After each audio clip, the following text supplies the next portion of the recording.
El día de hoy, sin duda, no me dejará mentir, Víctor Hernández, a quien le agradezco mucho. Él es profesor investigador en seguridad nacional, además es experto en seguridad nacional, miembro además del Centro Olof Palme, donde se busca promover y fomentar la investigación científica en temas de paz.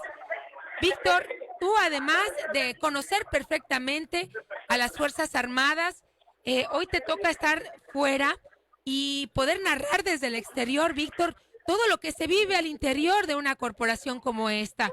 Y creo que mucho de esto lo hablará Heroico, esta película inspirada en hechos reales, que no habla de otra cosa que la tortura que se vive al interior para generar disciplina de los elementos del ejército. Te saludo con mucho gusto, Víctor. ¿Cómo estás? Michelle, muy buenas tardes, gracias por la invitación. Pues en efecto, como tú narras, la película Heroico que se estrena el día de hoy va a narrar mucho de lo que ha estado escondido durante décadas en torno al corazón del adiestramiento militar y naval en México. Y es una cara poco conocida de la guerra contra el narcotráfico y que nos va a ayudar a entender por qué el ejército se comporta como se comporta, por qué tenemos tantos índices de violaciones a derechos humanos, de desapariciones forzadas, porque al final la pedagogía militar, como aparece narrado en la película que recopila los testimonios de muchos militares, es una pedagogía de la violencia, es una pedagogía de exterminio del enemigo, no una pedagogía apta para la seguridad pública. Estaba leyendo algunos de los mensajes, has tenido varias participaciones en medios de comunicación y qué mejor, o quién mejor que tú, Víctor, para hablar del tema, porque lo viviste en carne propia.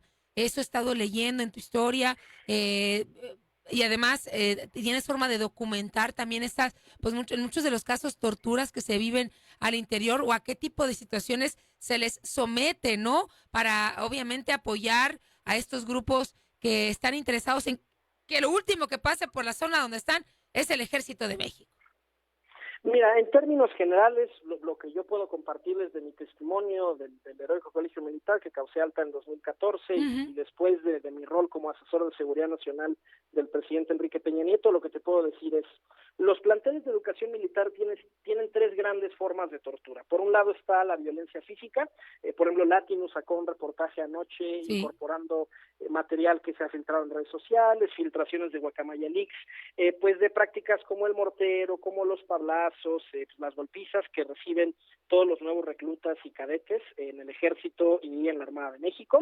Después tenemos las prácticas de violencia económica como lo son la sangrada, ¿no? La extorsión en las unidades a cargo de los superiores pues que extorsionan a sus subordinados. Tenemos también muchos casos de violencia sexual, casos como por ejemplo el de la cadete Mari, que salió incluso en la mañanera, donde el presidente le pidió directamente al almirante Ojeda que interviniera en ese caso en particular. Y el problema es que, pues bueno, si uno entiende que si tú encierras a un joven de 18 años durante 4 años, lo golpeas, lo extorsionas, le enseñas que estas conductas están bien y están esperadas de él porque él es la autoridad y él es quien va a hacer cumplir las leyes, pues bueno, no debería de sorprendernos que cuando salen a la calle se comporten de esta manera tan despótica con la ciudadanía. Yo me haces recordar, Víctor, una situación que ocurrió en Sonora hace algunos años. Hay bases del ejército, hay dos importantes en Sonora, pero algunos elementos están destinados a un retén, le dicen retén de Kerobabi, que no es otra cosa más que un filtro muy importante, donde pues se busca detener ahí el trasiego de droga, ¿no?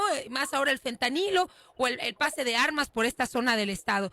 Pero también por ahí pasan productos. Y no se me olvida, Víctor, auditorio, que recientemente elementos del ejército resultaron intoxicados tras beber, pues iban a beber té, pero realmente dentro de estos frascos había droga líquida y ellos lo consumieron y eso te lleva a pensar, aunque es un ejemplo simple y nada comparado con el abuso sexual, nada comparado con la violencia física, Víctor, pues habla del grado de vulnerabilidad en el que están muchos elementos del ejército y esas personas que se intoxican por una bebida o que sufren vejaciones al interior, tienen que salir a defendernos. ¿Cómo? ¿Cómo? ¿Con qué ganas? ¿Con qué agallas? ¿Con qué honor? ¿Con qué bandera, Víctor? Lo trágico de nuestras Fuerzas Armadas es que son simultáneamente un ejército de víctimas, pero también de victimarios.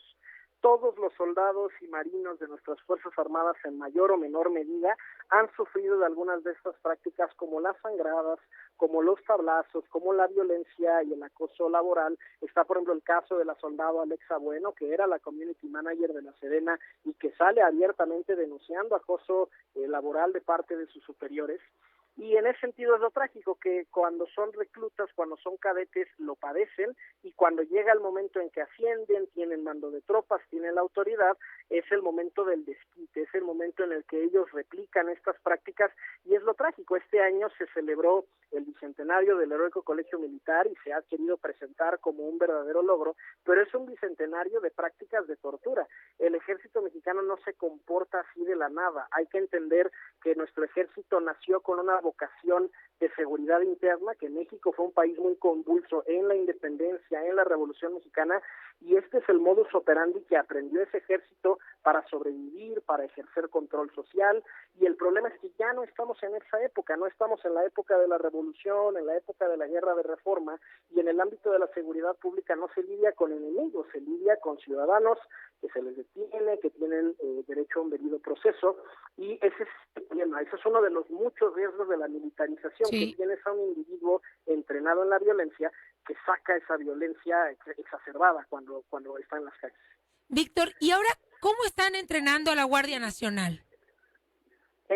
A ver, la Guardia Nacional, aunque en papel es una corporación civil, la realidad es que es el ejército disfrazado de policía. De acuerdo con el INEGI, con el Censo Federal de Seguridad Pública, más o menos 2 de cada 3 elementos de la Guardia Nacional son militares. Y de hecho, todos los reclutas nuevos tienen que internarse específicamente en cuarteles de Sedena. Entonces, lo que se ve en la película de Heroico, de los maltratos, de la violencia física, la violencia sexual, es lo mismo que están sufriendo los nuevos reclutas de la Guardia Nacional, tanto los que causan alta como personal de tropa, ¿no? Como policías, tanto como los que están ingresando ahora al Heroico Colegio Militar y que ingresaron apenas hace un par de semanas que ingresó el ciclo lectivo en la Universidad del Ejército y Fuerza Aérea. ¿La película Heroico podría influir en la decisión de muchos jóvenes, Víctor, de no incorporarse a nuestras Fuerzas Armadas? Y desde mi punto de vista, me parece que es el cuerpo más calificado para defendernos con todas las deficiencias del crimen organizado, por ejemplo, que acecha lugares como mi estado, donde hay varios grupos criminales con armas de alto poder, con drogas que matan sin segunda oportunidad. ¿Qué hay que hacer? ¿Qué se puede hacer entonces? Muchas veces el ciudadano puede decir, bueno, entre el policía y el soldado prefiero al soldado, pues porque está mejor pagado, mejor capacitado, es más leal. ¿Cuál es la deficiencia del soldado? Número 1, en ninguno de los planes de estudio, ni del Heroico Colegio Militar, ni de la Escuela Naval, ni del Colegio de Defensa, a los soldados se les enseña derecho, que es lo más importante del derecho penal, para que cuando tú detengas a una persona no solo se quede en la detención, no solo se quede en lo que ocurrió en un enfrentamiento, sino que se alcance una sentencia condenatoria. Entonces, al tener soldados en lugar de policías profesionales en las calles, los litigios se caen, y entonces tú puedes tener detenido al marro, al chapo, a la persona más desquiciada que se te ocurra, pero si el soldado no supo llenar un informe policial homologado, no se sabe conducir en la audiencia frente al juez, titubea, no sabe dar argumentos legales, el juez tiene que dejar libre a esa persona, porque los juicios no se hacen con base en lo que dice la prensa o lo que dicen las personas en la calle de una persona, sino lo que puede probar el Ministerio Público al momento de un juicio. Entonces, tener a militares en las calles es, por un lado, una vulnerabilidad porque no saben de derecho, a diferencia de un policía. Sí. Y porque tienen esta pedagogía de la violencia, es decir, son personas que por años han estado sufriendo violencia psicológica, insomnio, extorsiones, y de pronto les das un arma, y de pronto les dices, bueno, pues ahí vas a la sierra y tú vas a ser la autoridad. ¿Qué pasa? Con mucha frecuencia se les pasa la mano. Habrá ocasiones donde esa agresividad la desplieguen, sí, con los sicarios, sí, con los narcos, pero también muchas ocasiones lo despliegan con la ciudadanía, con nuestros jóvenes, y eso erosiona la confianza en esa institución tan querida por los mexicanos, ¿no? Y eso se ha visto. Ok, no es que las Fuerzas Armadas sean impopulares hoy en día, porque siguen saliendo muy bien evaluadas en las encuestas de popularidad, Sí. pero sí es menos contundente la popularidad que tenían si comparamos antes de la guerra contra el narco que si lo comparamos en el año de hoy. sin duda en la actualidad. Víctor, yo necesito hacerte una última pregunta. Necesito separarme rápido unos segundos, una pausa. Por favor, quédate conmigo en la línea. Sí, con mucho gusto. Regresamos. Estamos de regreso, retomo la comunicación con Víctor Hernández. Víctor, platícanos para cerrar sobre Heroico. Se estrena hoy mismo. ¿Cómo podemos verla? Cuéntanos, por favor. Creo que es importante que la veamos, digamos, un estreno nacional y estará en todas las salas del país, pero sobre todo veamos la película más allá de lo anecdótico y contextualicémoslo con las cifras. ¿Cuáles son las pruebas fehacientes de que lo que van a ver en la película es real? Número uno, la cantidad de deserciones en el ejército mexicano. Es muy poco el personal en el ejército y en la armada que se va a jubilar, que es decir, que va a rebasar el umbral de los 20 años de servicio y va a tener derecho a una pensión. La abrumadora mayoría de los militares mexicanos ya sea solicitan su baja o se desertan, y los números son terribles. Entre 2006 y 2023, casi 200,000 elementos han desertado o pedido su baja en todo este plazo. Esa es casi la cifra total del ejército mexicano, que son 260,000 elementos. ¿Eso significa que no hay ejército mexicano? No, por supuesto, porque siempre hay reclutamiento, hay sustitución de estos elementos, pero es impresionante la cantidad de gente que no está de acuerdo con estas prácticas, que se sale, que las sufre, y que muchas veces se denuncian al interior, pero las denuncias no llegan a nada, hay impunidad, hay encubrimientos. Yo creo que sobre todo hay que ver esta película con mucha calidad. Para quienes de ustedes tengan amigos, familiares, que sean militares, pues apapáchenles mucho. Todos los que alguna vez nos pusimos el uniforme hemos tenido que pasar por estas prácticas, y muchas veces son cosas que no se le platican a la familia, en el espíritu de no preocuparles, de que no tengan una inquietud. Entonces, pues yo diría, más que un espíritu de reclamo, que sea un espíritu de empatía y de simpatía por quienes han sufrido de todas estas prácticas al momento de ingresar a un plantel educativo militar o de causar alta en el ejército, y también lo mismo para quienes han solicitado su baja, para quienes se han desertado, la misma caridad, la misma comprensión, porque al final pues son vocaciones que se quedaron truncadas no por la decisión de esas personas, sino por la violencia y por las prácticas delictivas que se vivieron. Mucha gente en redes sociales querrá justificar estas prácticas que van a ver en la película, que son importantes para formar el carácter, que el soldado necesita aguantar la presión.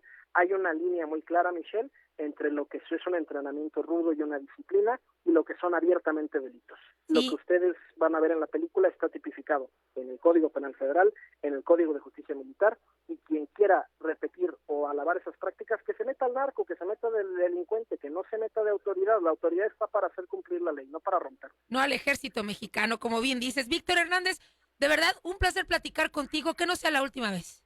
Muchas gracias por el espacio. Mi Twitter, @arbitrus1805. Gracias, Víctor. Que tengas excelente tarde. Hasta luego.